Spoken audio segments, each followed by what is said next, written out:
Meet Sarah, a woman who thought she had the perfect marriage. She trusted her husband with her life. But little did she know, he was hiding a dark secret from her. A truth so shocking, it would change her life forever. You see, Sarah was the kind of woman who always wore a smile on her face. Her marriage to John seemed perfect.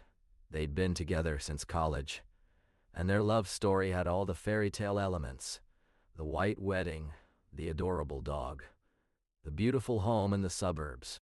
They were each other's rock, or so it seemed. Sarah would often tell me about how she felt completely secure in her relationship. She trusted John with every fiber of her being. He was her best friend, her partner in every sense of the word. And why wouldn't she? On paper, they had it all: a successful career, a loving family, and a beautiful home filled with laughter. We'd often talk about our own relationships, and Sarah would confide in me about John's little quirks, like how he always made her favorite coffee in the morning or surprised her with flowers on her birthday. These small gestures only reinforced her faith in him. But little did she know. Pauses for dramatic effect. What was it that I mentioned earlier? Ah yes, John was hiding a dark secret from her. A truth so shocking, it would change her life forever. Sarah's childhood. A perfect family. On the surface, Sarah grew up in a seemingly idyllic household. Her parents were high school sweethearts who had been married for over 2 decades, and her siblings were close-knit. They lived in a beautiful suburban home with a white picket fence, where family gatherings and vacations were always filled with laughter and love. But as you dug deeper, it became clear that nothing was as it seemed. Sarah's parents would often get into heated arguments when they thought no one was listening, but to outsiders they presented themselves as the perfect couple. When Sarah was around 10 years old, her father started taking her on just us's trips. He'd promise her a special adventure, and she'd excitedly pack her bags, only to find herself in some cramped, dingy motel room with no sign of fun or excitement. Her mother would always brush it off as a father-daughter bonding experience, but Sarah knew better. She felt like something was off, even back then. It wasn't until much later that she realized the truth. Her family's perfection was just a facade, hiding secrets and lies beneath. It wasn't until several years into their marriage that Sarah started to notice something off about her husband's family dynamics. One incident stood out in particular. They were all at a holiday dinner, and his younger sister was being particularly difficult, arguing with their mother over the most ridiculous thing. But what caught Sarah's attention was how her husband stepped in, smoothly diffusing the situation without actually addressing the root of the issue. He just smiled and changed the subject. At first, Sarah brushed it off as a typical family dynamic. Everyone has their quirks, right? But this wasn't the first time she'd seen him do something like that. She remembered how he'd always been close with his sister, but when they talked about her problems, he'd quickly steer the conversation towards more positive topics. Sarah couldn't quite put her finger on it, but there was something unsettling about the way he navigated these conversations, as if he was constantly tiptoeing around a landmine. She pushed it to the back of her mind, thinking maybe she was just being too sensitive. As the days went by, Sarah couldn't shake off the feeling that something was off. She tried to brush it aside, thinking she was just being paranoid, but the unease lingered. It started with small things: her husband's quick defensiveness when she brought up his family, his sudden change in mood after a phone call from his mother.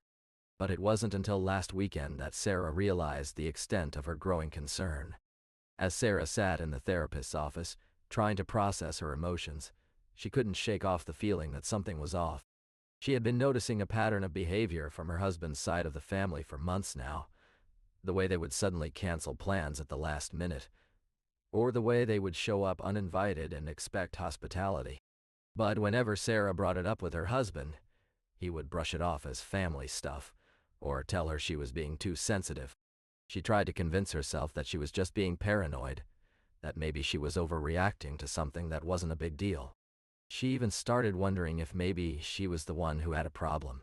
Was she really that insecure? But the more she thought about it, the more her intuition told her that there was something more going on. She remembered the time his mother had shown up at their house unannounced and stayed for hours, taking over the kitchen and making herself at home. Sarah had felt taken aback by her husband's lack of boundaries, but he just laughed it off and said she was being ridiculous. Now, as she sat in therapy trying to make sense of it all, Sarah couldn't help but wonder, what else wasn't he telling her? Sarah's friend, Emily, had been a constant source of support during this time. She knew Sarah's husband like the back of her hand, having grown up with him in the same social circle. One day, over coffee, Emily shared some disturbing stories about Sarah's husband's family that made her blood run cold. "You know how they always seem so perfect on the surface?" Emily said, her voice low and serious. "Well, let me tell you what really goes down behind closed doors." She leaned in, a hint of a whisper escaping her lips. "I've seen them manipulate people, use guilt trips to get what they want. It's like they have no regard for anyone else's feelings." Sarah's eyes widened as Emily continued, sharing specific examples of how the husband's family had bullied and belittled others in their community. The way they'd turn on each other when things didn't go their way, leaving a trail of broken relationships in their wake. Emily's stories only added fuel to Sarah's fire. She couldn't shake off the feeling that her husband was somehow involved in this toxic dynamic, that he might be hiding something much more sinister than she ever could have imagined. It was like the fog had finally lifted from her eyes. Sarah couldn't shake off the feeling that something wasn't right in their marriage, but she couldn't quite put her finger on what it was. And then, one fateful day, she stumbled upon a cryptic text message on his phone. A name, Emily, and a date. Next Friday. Her heart sank as she felt a wave of panic wash over her. She tried to brush it off as mere paranoia, but the seed of doubt had been planted.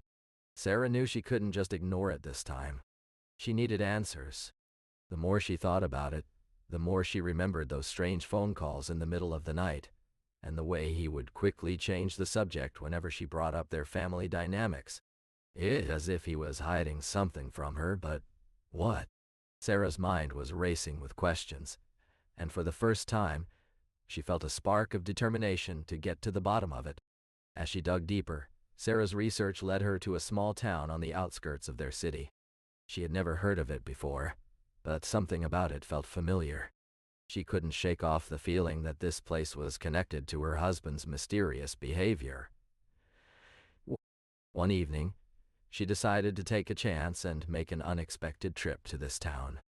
As she drove down its quiet streets, she noticed something strange, a small house with a welcome home banner hanging on the door. Her heart sank as she saw a family of 4 laughing and embracing each other inside. The father's resemblance to her husband was unmistakable. Sarah felt like she had been punched in the gut.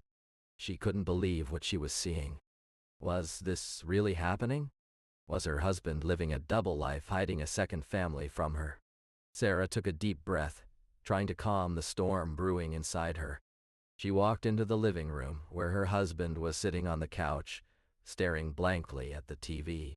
"We need to talk," she said, her voice trembling. Tom looked up, his expression guarded, but Sarah could see the faintest glimmer of guilt in his eyes. "What about?" he asked, his tone laced with innocence. Sarah felt a surge of anger and betrayal. "Don't play dumb with me," she spat. "I know what's been going on. I have proof." Tom's mask slipped, and for a moment, Sarah saw the real him. Ashamed, regretful, but ultimately unrepentant. He sighed, rubbed his temples, and said, "Okay, fine. What do you want to know?" The words hung in the air like a challenge, and Sarah felt herself being pulled into a vortex of emotions. She was angry, hurt, and confused, all at once. As Sarah shared her shocking discovery with the rest of the family, she expected a mix of shock, denial, and outrage. But what she got was something else entirely. Her mother-in-law, Rachel, seemed more concerned about protecting her son's reputation than confronting the truth. "It's not that bad," Rachel said, downplaying the severity of the situation. "He made a mistake, but he's sorry." Sarah felt like she'd been punched in the gut all over again. How could they be so quick to forgive and forget? Didn't they care about her feelings or the hurt he'd caused? As the family tried to navigate this new reality, blame started to shift from the husband to Sarah herself. "You're being too sensitive," Rachel said. "You need to let it go." But Sarah knew she couldn't just let it go. She needed answers and closure. The rest of the family seemed more interested in covering up the truth than confronting it head-on. They began to spin a narrative that made the husband's actions seem less egregious, and Sarah felt like she was losing her mind trying to keep up with their shifting explanations. It's been 3 years since Sarah finally walked out the door, leaving behind the toxic family dynamics that had consumed her life for so long. The relief was palpable, but the road to healing was far from easy. She had to confront the harsh reality of what she'd endured, a constant barrage of lies, gaslighting, and emotional manipulation. It was like trying to unravel a knotty thread, with each twist revealing more damage than progress. Sarah's process of rebuilding her life involved small, incremental steps, setting boundaries, learning self-care, and slowly redefining what a healthy family looked like. She began by reconnecting with old friends who had long since distanced themselves from the toxic family, seeking their support and validation. It was a delicate dance, acknowledging past pain while embracing new possibilities. Sarah realized that healing wasn't about erasing the memories of her family's dysfunction. It was about growing into a stronger, wiser version of herself.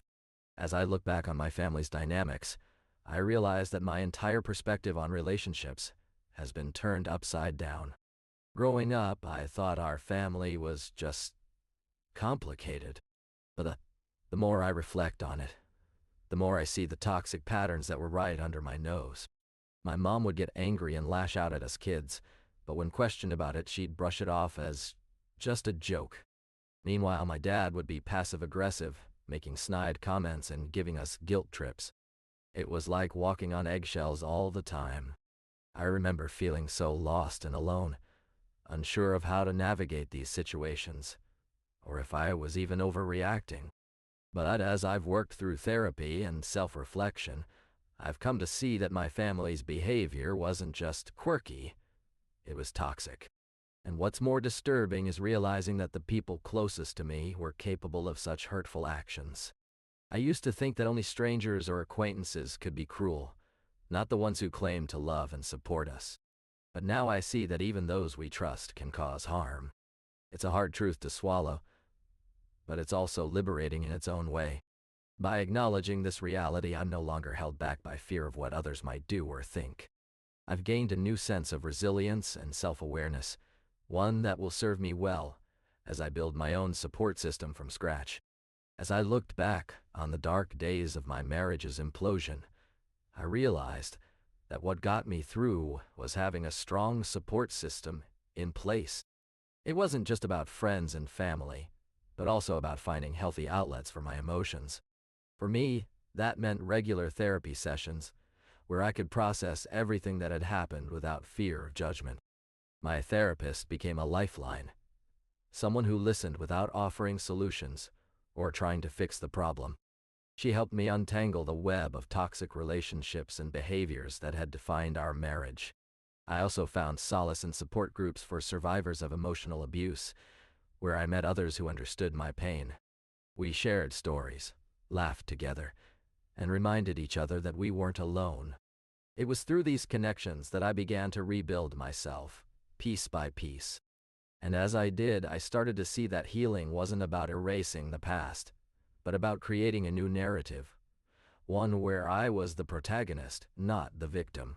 As I stood at that crossroads, something inside me shifted. Forgiveness versus justice. It's a debate I've had with myself countless times. What does it mean to forgive someone who has hurt you so deeply? Is it about letting go of the anger and resentment? Or is it about excusing their behavior? For me, forgiveness was never about the person. It was about releasing the hold they had on me. But seeking justice, that's a different story. It's about holding them accountable for their actions, making sure they understand the impact of what they've done. As I reflect on everything that's happened, I'm reminded of the hard lessons I've learned about toxic family dynamics. It's not just about setting boundaries or calling out the people who hurt us. It's about understanding the patterns that led to their behavior in the first place.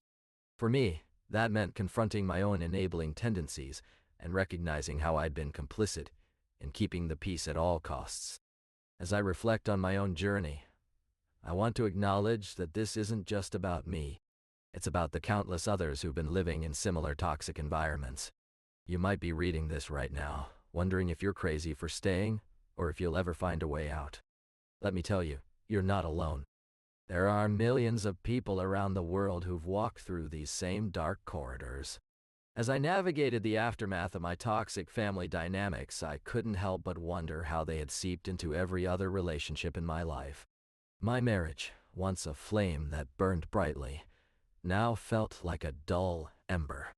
My husband and I argued over everything, from whose turn it was to do the dishes to whose fault our financial struggles were. We both said things we couldn't take back, and the love that once brought us together began to suffocate us.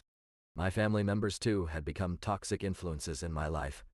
They'd make snide comments about my partner, or criticize me for standing up for myself. I started to feel like I was walking on eggshells around them, never knowing when they'd lash out next. My friends, once a source of comfort and support, began to drift away as well. They didn't know how to deal with the baggage that came with being my friend. But in the midst of all this chaos, something unexpected happened. I started to grow.